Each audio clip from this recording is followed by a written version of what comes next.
So one of the really interesting things about what we do here at Bottle Shock is often tasting all the wines here. They're all like the current release wines. And when we're providing critique, we can only really provide critique on what we taste in the glass then and there. And we have been listening to a lot of your feedback, which really indicates that it's not necessarily fair, especially for wines that are really built for aging. We can only provide some sort of semblance of understanding of where those wines could possibly go. So today, Different Drop has actually sent us 6 wines that have all been matured in their own cellars to see whether or not we think they've even improved. Let's find out. So we got 6 wines from the Different Drop cellar, aged hopefully to perfection. So this will be really exciting. Let's get into it. Different Drop cellar, aged, all aged wines. This is sparkling. Cool, lovely, lovely honeyed nose. It's definitely showing age, and it's showing the age that I would expect. I say Marsanne Roussanne, maybe? Oh, nice kind of almond meal kind of savoriness. Sweetbreads and things like that. I'm okay with it. Ooh, it smells like strawberries and cream. It's almost like a complex pesto, pine nuts, slight amount of smoke, but the perfect like sort of drizzling of honey on this. Ooh, I really like that. Very full in the palate. It coats, it lingers. It is literally like strawberries and cream. This is looking really good. Super dry, fresh lime. Yeah, that savoriness is all there as well. Wow. Yeah, very good. It's sparkling. It definitely feels like Chardonnay. Really lovely mousse. And it's starting to become like quite fine as well. I'm not too sure if I would be waiting any longer to mature this. This is definitely a drink now style. I'll pay $100 for this. And I'll buy, if I can, 12 bottles. I want a lot of this.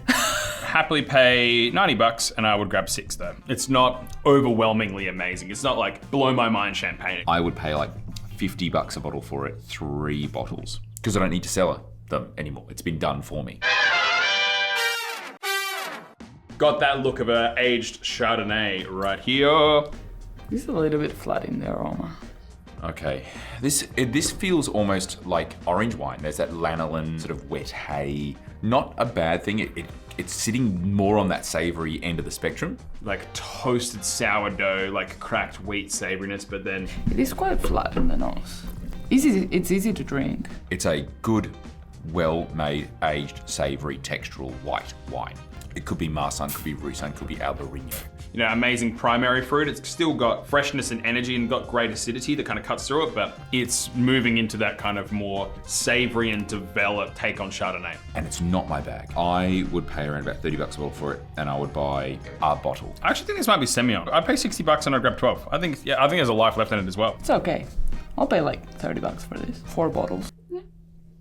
Okay.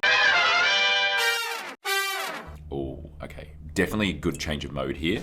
Savory, really earthy. It's kind of got like, it's even got like Hunter Shiraz energy.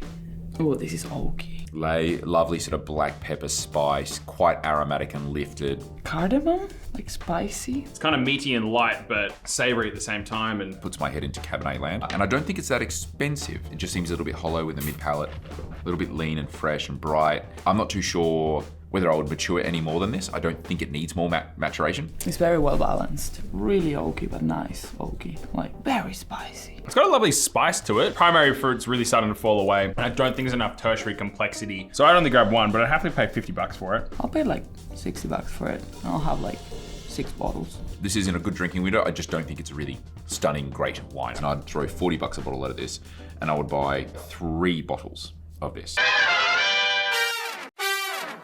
Again, Pinot vibes starting to jump out. It certainly smells like it too. It's like very raspberry, red cherry. Again, another cumin spice vibe going on here. That lacks a lot of intensity. Oh, it's beautiful. I love that. It's got this amazing kind of like apricot, like stone fruit character to it. Just feels like really good Pinot. Great quality wine, good drinking, quite nondescript. The palate weight's really quite full. There's a decent amount of tannin there, pretty closed on the nose. Quite tannic. Yeah, I'm not a fan of that. I'll have like 2 bottles for $35. I'd pay like $25 a bottle. I'd buy 1 bottle because it doesn't taste of anything. Which has a red wine. I'd happily cop this for $80 and I'd grab 12 because I could see this developing beautifully over the next decade, like comfortably. Okay, cool. A little bit toastier, a little bit brighter and more intense aromatics. Definitely got the sort of indicative aged hue to it as well. That sort of slight brown. It's certainly looking the most aged. It looks a bit Nebbiolo-like or like even porty. Yeah, not much to say about this. Fresh tomato paste. Like more typical of Italian grape varieties. Great tannin. Great structure. It's got a little bit of life left in it from a tannin perspective. I'm not too sure from like a flavor perspective though. Oh, yum. I'd happily pay $150 and grab 12 of this. This is kind of what separates wines that are built for maturation and wines that are not. This is kind of in that middle ground. For that reason, I'd probably pay around about $40 a bottle, and I'd buy 6. So far, this is my sort of favorite of the lineup. 1 bottle. Maybe I'm not into aged wines. $150 and 12 for this. Really awesome. And again, still fresh as a daisy, young and vibrant. Cool. From the smell, it smells like port. Ooh, that smells like port. Oh, it's very porty, extremely porty. I love that. I think fortified wines are one of the most sort of undervalued spectrum of wine. The layers and layers of flavor and complexity as well, all fantastic. And we just don't appreciate them. Straight prune juice. That's exactly what that tastes like. And I really fucking love it. I used to not be a port person, but this is really nice. It's well balanced. The amount of sugar that it has, really nice. This is my wine of lineup. It is definitely sweet, and there's definitely this lovely back palate nuttiness here. $58 a bottle for this, and I'd buy 12. 6 bottles of that. Because you cannot drink that much sugary wine. $90 to $100 for that. I would happily pay $60 and grab 6. I like it. It's good. Fortifieds, guys. Pay good money for them. Let's see how the rest of the guys went. Aged wines. Yes. I liked most of them. 2 of them I was like, nah. But there were some bangers in here too. There were some gems. There were some bangers. I'm curious to see just the context as to how Different Drop ended up maturing wines. There's not a lot of maturation of wines that occur in retailers in Australia. It seems to be a bit more of like a European thing. It's a tertiary development thing. There's a few things. One, like... Did it sell? It's just not selling, so it didn't sell, so it's matured over a few years. 2, like purchase back vintages from wineries, which is always a nice option. Or 3, they just like these wines and they've just kept them around and they can like release them whenever. Let's go straight through. Wine number 1. Yes, let's talk about wine. Yummy. Yummy, very yummy. I loved it. I was all over it. All over it. I wanted to pay a decent amount of money for it, about $50. I wanted to buy 3. I was 90 and 6. I thought it was really good. I said 112 bottles. Like I was really into it. It was really nice. Like it was cream in the palate. It was like strawberries and cream, what I want from a sparkling wine. I'll be honest, I was a bit harsh. I'd probably come up on both. Bottles on here. 1 second. We'll be back. About this. We'll be right back. Thank you, Laura. Thank you, Laura. Arras, $250 a bottle. Yeah. Late Disgorged 2008. Yeah, that That makes is sense. lovely. Yeah, so yeah. That's option 2, which is like, purchase back vintage. Well, they've done the aging for you, and then... Yeah, exactly. I mean, it's amazing. It is amazing. My heart at that price point, I'm sorry, is really, really very much stuck in champagne. I agree. Very good, though. It is is very good. All right, wine number 2, where were we at? I was like into it, but I wasn't like into it, you know? I said that it was a little bit flat. Aged textural white. So it's Marsani to me. I've seen maybe some older Fiano there, but it's quite broad. It's not high enough acid. I had $30 and 1. I was like, I said $30 and 6 bottles. Like I can drink that. chicken drink. I was like, I was 60 and 3 for this. I thought it was like, I think it's classy. I think it's life in it. I was like Hunter Semillon vibe kind of thing, but yeah, it's pretty cool. But yeah, 60 and 3. Cool. Let's find out. Jamsheed Riesling 2015. Yeah, wow. From Great that Western. Does not smell like a Riesling. It does not smell like a Riesling. Or like an aged Riesling. It doesn't smell like an aged Riesling. No. No, it definitely doesn't. It definitely could be like Foudre. We got Foudre, large old French oak, and left on lease for an extended period. So it's kind of made atypical to Australian Riesling. So that's that kind of textural thing. I mean, I really like Jamsheed's wine. Again, their winery is like right down the road from my house. Cool, but not great. Wine number 3. Yeah, I wasn't massive into this. I said that it was like really spicy, like a cardamom. And really oaky too. Do you reckon it's like an aged Coonawarra Cabernet or something? That's not a bad vibe. Yeah, it's got that kind of spiciness. I went Sangiovese immediately, but it's super earthy. It's super quite earthy. earthy. I had that same cardamom, spice, cumin, like really sort of peaky aromatic spice on this too. I don't want lots of these things, like because they're aged. I don't need to put 12 in my cellar. Yeah. I also like to have, this is going to sound really weird, I like to have the agency of maturation myself. Like, I want to be able to mature it in my cellar, my way. I want to know. So I had $40 and 3. I was 50 and 1. I said $60 in like 6 bottles, but yeah, I like that. Yeah. I had a feeling that this was going to be it. $219. Yeah, this is Quintet. Yeah, no. This is Mount Mary Quintet. This is in that weird spot where it's not quite ready yet, you know? We've not been the biggest fans of Mount Mary stuff recently. We've had a complex relationship with Mount Mary. This pretty good, like I said, not really for me at the moment. I'd like to see this with way more maturation. Yeah, I think it's in that weird middle ground. 104. Yummy. I really liked this. Hated it.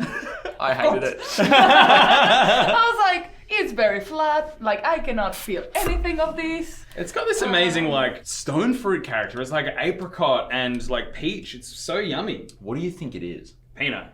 Yeah? Yeah, I 100%. put licorice in there. I don't know, man. That's a good thing. I was at $25 and 1.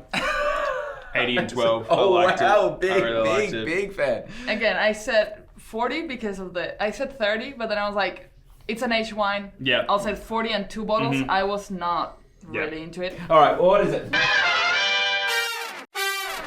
Oh, Vanguardist Rende. Yeah, see? It's dope. It's Grenache. $160 a bottle.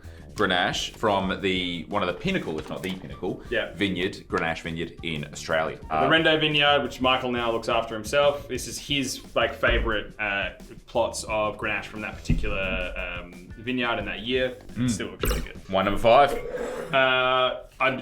I'm sure you like this one. I like this one. Yeah, of course you did. I did. It's that Nebbiolo thing. I thought it was really good. I'd pay a lot for it. I'd pay $150 for this. You but said yeah. Nebbiolo? Yeah. Now I understand why I didn't like it. Oh, we have another a non-Neb person. Yeah. I went Sange with it. Okay. Yeah. I was like, it's like an intensity in the aroma to me as well. Like, I know H1s, but that unbalance of a lot of tannins, because this one has a lot of tannins. Oh, yeah. So, like, it dries up your mouth, and then it's really acidic. This struck me as like a Rosso de Montalcino or Barbaresco. Yeah, I called Barbaresco. Barbaresco. Cool. I was 12 for 150. 12 for 150, loved it. I was 6 for 40. I went 1 bottle, and I'll try it. Hey, Barolo. Really atypical Barolo. $110, good amount of money, I think, for that. Yeah, I think that's great value. Actually. And Josetta Saffirio, cool, from Monforte d'Alba. Yeah, cool. Yummy wine. Very yummy wine. Yummy wine. I think that's pretty classy. Speaking of yummy wines, Wine of lineup. I loved it. it's port. wine of lineup. It's sweet port. It's great. Like, I mean, it's hard to hate. It's impossible to hate. It's delicious. It's sweet. It's so yummy. Like, it has really good balance, acidity, sugar. I loved it. Sweet wines get a bad rap, and like, it's not the most drinkable wine. You don't want to drink this all the time. It's like, you drink this wine when you've just had a bunch of people over for dinner, and it's like, everyone's kind of like looking at their watches, I'm about to go home, and then someone's just like, guys, want to drink some port right now? Yeah. Oh, fuck yeah, I'd love some port right You now. didn't tell me you brought the port. Yeah, exactly. That wine is like literally built for age. It's like a timeless style. 100%. And I was like 75 or north and 12. I was 60 and 6. I loved it, but yeah, I mean, you only have a little bit every now and then, so you don't need heaps of it. But yeah, 60 and 6. I said 90 and like 6 bottles because I think that can age, so I can have it like in the back of It doesn't, the back of your car. All right, well, it was $96, Stanton and Killeen, vintage Fortified, 2007, one of the store producers out of the Riverina. Oh yeah, amazing. Or is it That is Rutherglen. awesome. Sorry, the other R. Yeah, the Rutherglen. more important The R. more important. Yeah, that's nice. Definitely not the Riverina. That's gentle. That's not too crazy sweet for Rutherglen Muscat. I think it's looking really nice. Do we go with that for wine of the lineup? I think that was the one we had the most consensus with. And it was in my price bracket. Like, I was like, yes, this is it. $100, not bad. All right. These were all stunning wines. We all lowballed them. For the most part. Me in particular. Yeah, you were mean. But yeah, I'm on this. yummy. Yeah, that wins. All right. Bye. See ya.